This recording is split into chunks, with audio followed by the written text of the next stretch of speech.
Hello and welcome to the Marketing Mix. Today I have got my lovely friend Claire Gardner with me to talk about photography. This is going to be such a useful session because, not only did Claire do my brand shoot recently, I've been getting a lot of good feedback about the photos, but she also talks about why photography and professional photography and photos of you, why they're so important for your business. And we're going to get onto that shortly.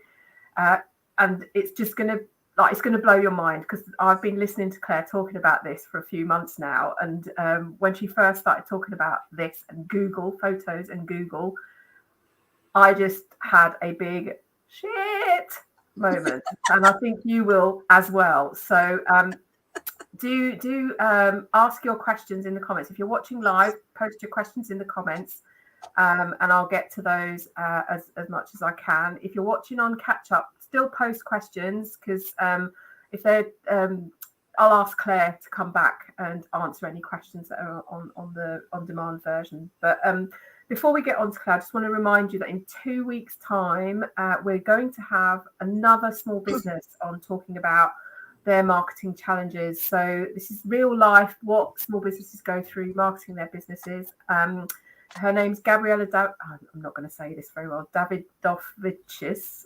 That's really, I've butchered her name. She's going to help me pronounce it. She's going to be on in 2 weeks on the 28th of June, and we're going to be talking about what challenges she's had marketing her business and things that work for her. Hi, Richard. So Richard's one of my regulars. So let's get on with today's session because there's a lot I want to ask Claire and a lot I want her to tell you. So Claire, just give us a bit of an intro to you and your business. Okay, thanks, Manal. Thank you very much for having me on today as well. It's excellent. Hello, everybody. My name is Claire Gardner and I am the branding photographer. I've been a photographer now for about 12 years now professionally. I used to work in financial services in the city and across the southeast, but I escaped and set up my own business, which is really, I think, what I'm supposed to be doing on this planet, which is, much more fun. I've been shooting brand photography for about the last sort of 4 or 5 years now, mainly exclusively. And what I absolutely love about it is the change that it can make to small businesses and how it can really elevate you well above your competition and actually make you proud of something that you're doing. So yeah, that's what I do on a day-to-day basis. And she does it so well, people. And there are so many photos I've got, and I keep using like the same few again and again. I keep thinking I need to use a different variety of pictures, but I've now that I've started using them in anger, I've got some favourites, and it's difficult not to keep going back to those. Talking about that, Claire, just I absolutely get the value in professional photography, but can you sort of explain to us why it's really important to invest in professional photography? Sure, absolutely. It's one of the things that sometimes gets pushed aside when you start a business, and I totally get it. Because once you've taken the leap, maybe out of the comfort zone of, a paid monthly job of corporate like I did, you just want to get stuff up and running as fast as possible and make sure the mortgage is paid. Everybody's human. That's the way it goes. But your business and your brand is not just your logo and your website. Mm-hmm. You need to think about your visual style. And sometimes people go, oh, I can get stock for free. Totally get it. The word free usually, attracts people. But think about it. So you set up maybe as a therapist or a coach, and there's a lot of them around, a lot of them. And a lot of people will end up using the same images. So if you're all using the same images in the same sector, then there's nothing to differentiate you between you and your competition. And then it just becomes a race to the lowest price, which doesn't reflect all of the training you've probably done, all the certificates that are on your wall, and all the blood and guts and sweat that has gone into you creating your business. Yeah. So if you can't stand out, then, unfortunately, you're stuck in the cheap seats. It's true, and I mean, there's a lot of things that you need to do to stand out, and being different visually is one of those things. And sometimes I feel like it's easier for product businesses because it's so easy to take shots of products. It's harder for someone like me. I don't have a product. You know, I am my product, so it's me that needs to be photographed. So it's I completely get the investment that needs to be made. Now, I really want to get onto the thing that I've been listening to you talk about for a few months now, and that's about Google. And it blows my mind every time you talk about this. But can you tell us a bit about how Google interprets photos? Okay, so one of my good friends, who is a copywriter, brought this to my attention months ago, and I looked at that and went, flipping egg, let's get down there. So in the old days, Google, bless it, couldn't read photographs because it only read binary.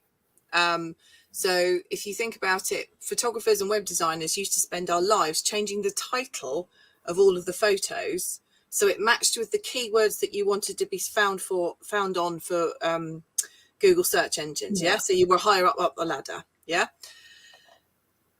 Google, when it got to a photograph, basically ignored it. So it was a blank, which is why we changed the titles.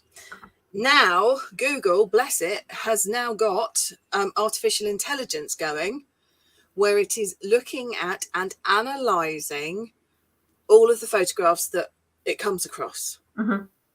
So it's starting to read and interpret and decide what it thinks is relevant to your query. So, for example, a lot of people use an image something like this, yeah? So a lovely young lady who can work anywhere, having the time of her life, yeah? A lot of people use it to represent freedom, living your best life.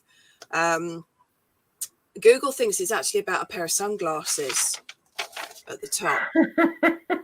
Which is, it's even cropped, so it's cropped, but it's part of the picture. That's what it thinks it's about. Google will now go through and give everything it can see labels.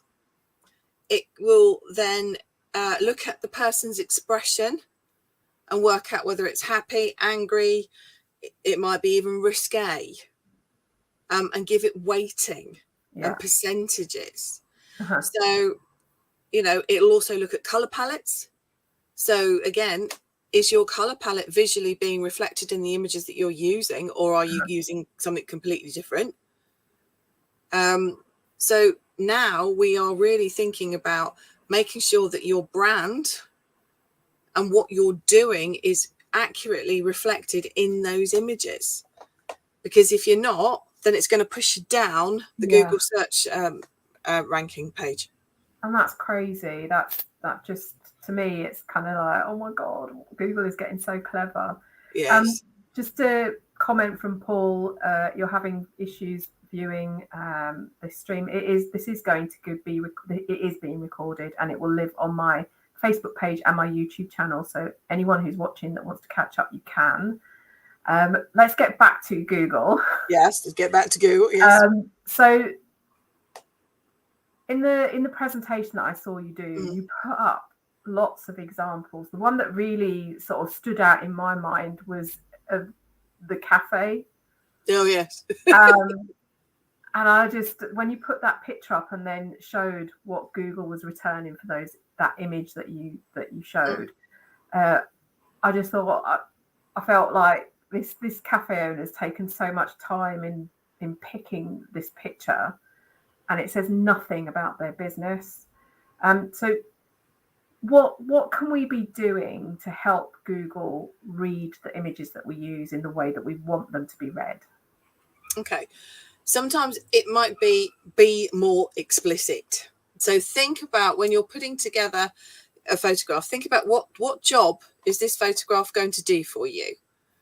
What is it, is it designed to attract somebody through to your lead magnet? Is it designed to be your hero shot on your website or on your social media? So I'm just looking at a question. Yeah, So let's just put it up, Richard. How much weight does alt text carry in Google's photo analysis? I don't think, well, alt text was the other way of making photos more visible, but now Google Cloud API seems to have taken over. Yeah, I mean, alt text is important anyway for the visually impaired, for their screen readers. So I would say not to discontinue using alt text. No. And I suppose alt text could support what's in that image anyway. Yes. I mean, that's one of the things that you can do to help. It's a quick fix for some of the images that you're using at the moment, is to change the title and make sure you've got the alt text in there. So, right, where were we? Talking about visually reading. Right. Okay. So think about what job you want this picture to do for you, and then when you're planning it with your photographer, make it clear. So take away clutter. If you remember the picture of the chap in the cafe, there was a lot of clutter on the table in front of him. So lots of glasses, plates, paraphernalia, which is fine for a cafe, but actually one cup of coffee could have given the same label rather than all of that clutter. Yeah, because I was with that picture, it as I recall, the top words were things like tableware, napkin, just things like that weren't really anything to do. I mean, it could have been someone's dining room. It could have, it could have been anything. And you're right, one cup of coffee could have given you the same feeling. But if you actually want something to be, say, look, this is a chap having a lovely breakfast, then his expression needed to have been changed, because he did look slightly, either in pain or constipated, really. He just, if you're going to smile and look happy, look happy. So it is very clear when it looks at the emotions that it is joy. One of the things that I recall from working with you was you made me smile a lot in the day. We had a giggle. But this is Claire's stock phrase to me at various times throughout the day. I want to see your eyes smiling as well as your mouth. Yes, smizing is important. So it's important to do that and to have that put in the image. But so in terms of how else we can help Google, you mentioned brand colors. Yes. How can we sort of mix in our brand colors with our photos? Okay, so brand color is a really, really easy way of building up a coherent, visually tied together set of photographs. So if you think about your top 9 on Insta, people could be scrolling and go, that's one of Manal's pictures, even without really looking at it. The brain is a very clever thing because it fills in a lot of gaps. So your brand designer or your web designer, so whoever's given you a color palette, use it. Think about your main colors. And when you're putting them through photographs, think about, I work a lot with color psychology as well. So I look at the mood and the way, again, what job is this photograph doing for you? So making sure that the color and the color psychology emotion also fits with the image that you're putting together. So it could be a simple thing as you wear it. You wear your brand colors. You could wear a top. You can wear a pair of earrings. Gentlemen can wear a tie, a handkerchief, a pair of socks, anything that the eye will pick color up. And again, work out what it is that you want this picture to say. That is a really, really crucial thing to do. But color can be woven in so many different ways, and obviously more than one color.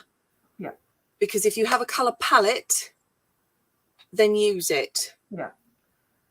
And well, the way we did in my photos, because looking back, I didn't actually have any of my brand colors as clothing that I could wear.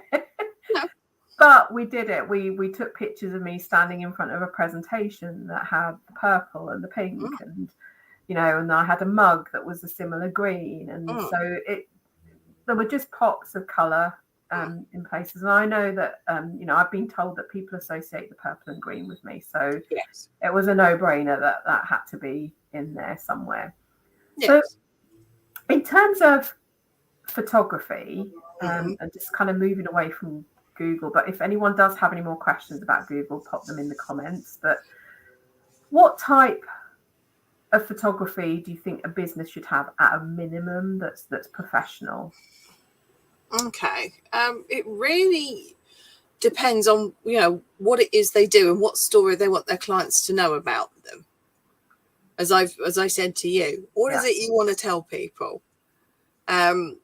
Obviously, a professional headshot is one of the cornerstones of your branding images. Yeah. It's not the be all and end all, but a professionally done headshot will get you a long way and can say an awful lot about you and your business if you're not at the you're not quite ready for a full brand shoot. There's a lot, again, we can do with color psychology and posing and all of that. So that should be your base, because that can be used everywhere. That's all your social profiles. If you do any speaking, on your email, as long as people come into contact with you and you look like your headshot, you're starting to build that know, like, and trust that everybody's after. Yeah. And then I would start saving up for a brand shoot and starting to think about what it is that you want people to know about you and your business. And I've got to say that, different photographers have different packages, and it might not be as expensive as you in your head think it is. But can you explain a bit more to us? I mean, I know what a brand shoot is because I've been through it, but can you explain a bit more in terms of what is a brand shoot and what gets you to the day, and what people should be expecting from a photographer to get the type of quality that I got from you? Okay, so a brand shoot is a photo shoot that tells the story of you and your brand. My brand shoots are 3 hours long, and they go really quite quickly. And they're exhausting. They are exhausting. They are, it's full on. So there's a lot of planning that goes into it beforehand, because it's never, I always get, people coming up to me and go, I just need a few pictures from a website. It's never quite that simple, my friend. It really isn't. So the planning that goes into it beforehand is looking at who you are, what your brand stands for. So the real guts work of your brand, what it is that makes you get out of bed in the morning. I want to know all your motivations, what it is that you want to tell your clients about you and your product or your service. How do you want them to feel when they interact with you? So there's a big workbooky questionnaire thing that we've all been through, and from that we start to storyboard it. It's like a film. We go, okay, right, we're going to do this set and this set and this set, and plan it all out so that you make sure that you pull in your brand colors, you get all the right accessories, you've planned your wardrobe, you've got time to go and get a haircut, or whatever, or go shopping, or the whole thing. And also, if we need to draft in extras to play clients or anything like that. So the day of your brand shoot, we know exactly what we're doing, where we're doing it, and it all goes off like that. You will then, the benefit is that you are left, or you are given, probably at least 6 months worth of social media use, or wherever more, you actually. Yes. Yeah, I'm finding lots of different ways to use. In fact, next month I'm doing Southall Business Expo, and I've got a competition, and I've already put together the email automation once people enter. But each email has got a different photo that you took, and I've been able to just in Canva, I've been able to whip off the background and then put it on something that's my brand colors. But having those is so versatile in terms of being able to show different aspects, and you can either have the whole image, which I use as well, or you can remove the background, and it gives you actually a lot more scope to do different things with it. So I've got one of the ones where I was pointing a lot. So there's one of me pointing to something, but the background's been removed, so the presentation has gone. So it's actually, it gives you a lot more flexibility to create images that you really want to create. And you know, for everyone watching, Claire and I had this conversation beforehand. The shoot just didn't all happen on the day. There was a lot of input from me, but a lot of input from Claire. And this is where I'm saying that, you know, this kind of photography is a real investment. And if the person that you're using doesn't go into this pre-planning, then you should ask yourself when you're working with the right person and whether you're going to get the results that you want, really. So, I mean, I have to admit that I still use stock photography because I don't always want to plaster my picture over everything. So in terms of stock photography and coming back to Google, how can we use stock photography and still try and make it relevant to our business? Okay. At the moment, the Google API thing is still quite new. Okay. So we've yet to see the effects filter down through as to what's what. You know, exactly how, you know, what it does to your SERP ranking. Stock, yeah, use it. But if you can, you know, just use it sparingly and make sure it's the right one. If you can get the similar kind of feel that you want, then obviously it's got a place. If it has your brand colors in, even better. So try and use something that you can tie in visually with your existing bank of images. Yeah. Because then it won't stick out like a sore thumb, because the human eye can spot a stock photograph like that. Oh, I know. And there's a lot of evidence to show that actually it turns people off. Oh, really? Because people just go, oh, it's another stock photo. Oh, we just use that. Especially if, you know, if you think about it, you come across a website that is full of words and stock pictures, and there's no faces in it at all. The human brain actually doesn't engage because it can't see something it looks that it can engage with. There's no emotion. So those kind of websites have a much higher bounce rates because they didn't really care. Or they haven't invested.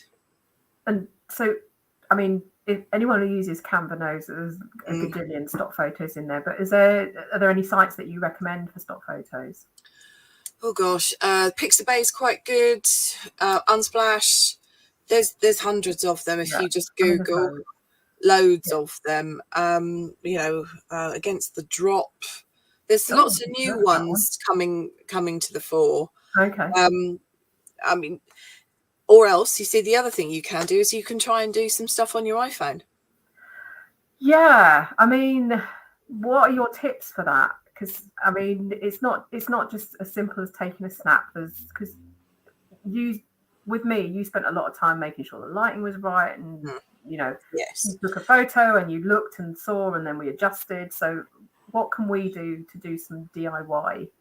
So DIY stuff, find a window. Find a nice big window. If you're doing products, have the light coming from behind you onto the product. Okay. So it's a nice big diffuse soft light. Okay, and then you should be all right. The iPhone is very good. It will give you a certain number of filters and stuff, but you know, don't go crazy with those because it tends to sometimes look a bit peculiar. But find your light. Try not to do things right in the middle of the day when the sun is up overhead, because then you get those awful shadows. And you want to try and get light in the eyes. If you want to do selfies and take pictures of you, again, make sure you're facing light. Okay. If you're out and about, try and find covered shade. So where, again, you've got something over your head. and you're not going to get the awful shadows, but the light is coming at you, or it bounces off the floor up to you, because then you will get a nice light under trees. Bus shelters are quite good, bandstands, just get something over your head to shield you. But other than that, play around. There are a myriad of like free apps as well that are really good for photo editing, other than what's already on Google or Android. Snapseed is one of my favorites, and that's a free account. We do love Snapseed a lot. It's fantastic what it will do, and it gives you a little bit more control than the standard photo editing that you get on the phones. And I was watching, this shows my age, I was watching Country File. We all love Country File. I love it. And they've just announced, every year they do a calendar, and they do, yes, and it's competition. And one of the judges this year is a wildlife photographer. And one of the things he said, you don't need all this equipment. You can take a photo with your phone. And one of the things I found interesting, he said, was don't zoom in. No. Try and get as close as you can, but don't zoom in. So why is that? Because you are pixelating. That's what you mean. So if you take it at that focal length, you've got all the pixels. If you're zooming in, it's only got a fixed amount of pixels on the sensor, so you're automatically blowing it up. You get as many in the photo first, then crop in, rather than zoomed in. Right. Okay. So people, if you're taking your own product shots, get your phone as close to the product as possible, and then crop out any things around it that you don't want. Amazing. Another tip is to get a little tripod or something that you can put your phone in, and buy a remote trigger. I love my remote trigger. I don't know where it's gone at the moment, but either that or like on the phone, on your watch, you can tap it, I think, and it goes off, because then you don't touch it and you don't risk moving. Good tip. All right. Good tip. Yeah. So let's finish off with your sort of top 3 tips about getting the most out of a photo shoot. So you've decided you're going to invest in a photo shoot. What are the top 3 things that people should be looking out for to get the most out of that? Okay, so be prepared to put some time and effort in. This is your business. Your photographer will work with you, but we are not psychics. Yeah.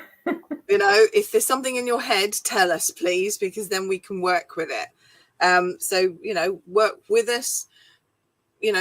Even if it sounds stupid, there are no stupid ways of doing this. It is your business. We want to show it off and make you, give you the best visuals that you can possibly hope for. Yeah. So that's a good one. Plan again. Yeah, it's really important. Plan what you want your photographs to do. Think about how you want to be seen. It's no good sort of standing there going, I don't really know. Well, I think, no, you do know. Let's get it out of you. You have to get it out of your head. Get out of your head. Yeah, that's the other one. And basically, be up for having some fun. This is your business, baby. You've come up with the idea. This is your life, and we all just want you to succeed. So just throw yourself into the whole process, and you'll get diamonds out the other end. Amazing. Thank you ever so much. If you are based in Hillingdon, or if not, I know Claire travels. I'm just popping Claire's website into the comments. Do look her up. She's got lots more stuff about the whole Google and images that I know we didn't have time to cover everything today, but do follow Claire, and she gives really sound advice about that. But I think for me, having a professional photo shoot, and I mean, I've been doing photo shoots, not doing them, but being participating in them for over 20 years, because that's how long I've been in marketing, and I know the value in them. And so it's really important that you have good quality photos of your business, because you're your business. That shows who you are, and you're your biggest sort of advocate. So let people see the person behind the business. Yes. So thank you for joining me today, Claire. It's been My pleasure. amazing. We didn't have loads of time. Next, as I said, in 2 weeks' time, I've got Gabriella talking about her challenges of marketing her business on the 28th of June. So join us for that. But that's all for this week's Marketing Mix, and I will see you in 2 weeks' time. Take care. Bye. Bye.